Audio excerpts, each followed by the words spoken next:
बोले गंगा मैया की जय, बोले सत्य सनातन धर्म की जय।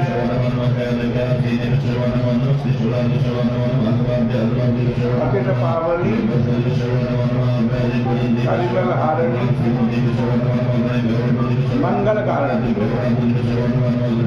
मोक्षदायिनी माँ गंगा मैया का ये पवित्रतम तीर्थ हर की पैड़ी ब्रह्मकुंड है।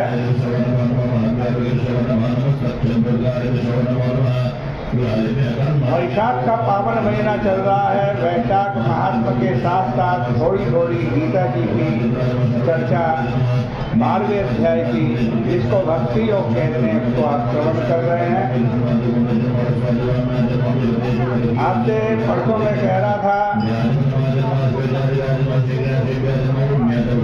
भगवान स्वयं कह रहे हैं, मैया वेश्य मनोविमां नित्ययुक्ता उपासते श्रद्धया पर्योपेता देवे युक्ततमा मता। देखो, आप जो भी कर्म करो, भगवान की पूजा करो, पाठ करो, व्रत करो, उपवास करो, यज्ञ करो, कोई भी अनुष्ठान करो, उसमें सबसे बड़ी चीज होती है श्रद्धा। श्रद्धा के बिना यदि कुछ करोगे तो सफलता नहीं मिलेगी। गीता जी में तो लिखा है, श्रद्धावान लभते ज्ञान। श्रद्धा होगी तभी गुरु से ज्ञान भी प्राप्त होगा।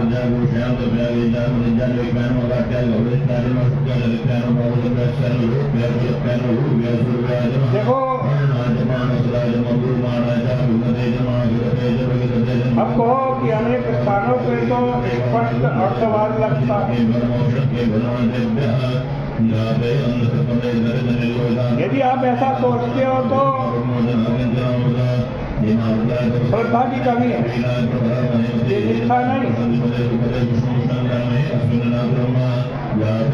मैंने एक संत से पूछा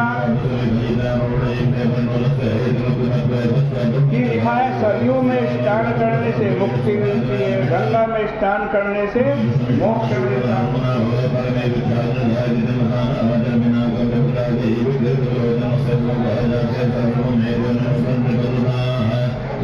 अयोध्या महात्म्य में आया है, सरयू में स्नान करने से मुक्ति मिलती है। लेकिन वेद कहता है, श्रुति कहता है, ऋते ज्ञानान न मुक्ति, बिना ज्ञान के मुक्ति नहीं मिलती। ये क्या बात है?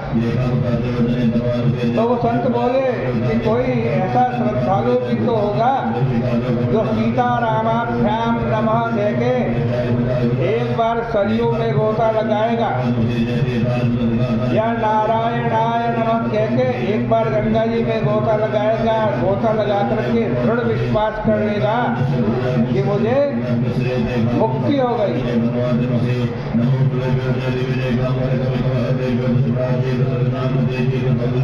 आपका दृढ़ विश्वास हो जाए तो मुक्ति मिल ही जाए।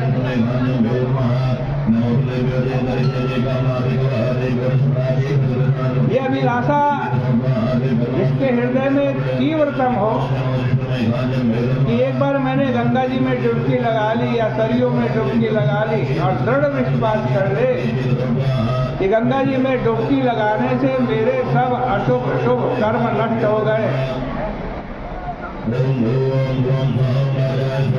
मेरा पुनर्जन्म अब नहीं हो सकता, मैं मुक्त हो गया हूँ, उसका अंतःकरण शुद्ध हो जाएगा। ऐसी श्रद्धा, राग, द्वेष, आसक्ति रहित अंतःकरण में ही मिल सकती है। हर स्थान पर, हर समय में मन को आविष्ट किए रखने की शक्ति किसमें है? श्रद्धा में। यह अड़िग श्रद्धा ही कि भगवान मेरे हैं, जन्म जन्म के मेरे हैं होनी चाहिए। दुर्बलता हमारे हाथ में आ सकती है, भगवान के हाथ में नहीं आ सकती। ये तो जिसे पकड़ लेते हैं उसे छोड़ते ही नहीं। पकड़ना उनको आता है, पकड़ करके छोड़ना नहीं आता। पूतना को उन्होंने पकड़ा, तृणावृत को पकड़ा, और जिसे पकड़ा और फिर उसको छोड़ा नहीं, अपने में मिला लिया। एक बार बादशाह अकबर ने बीरबल से कहा, बीरबल मैं ईश्वर से भी बड़ा। क्या कहा? बीरबल मैं ईश्वर से भी बड़ा।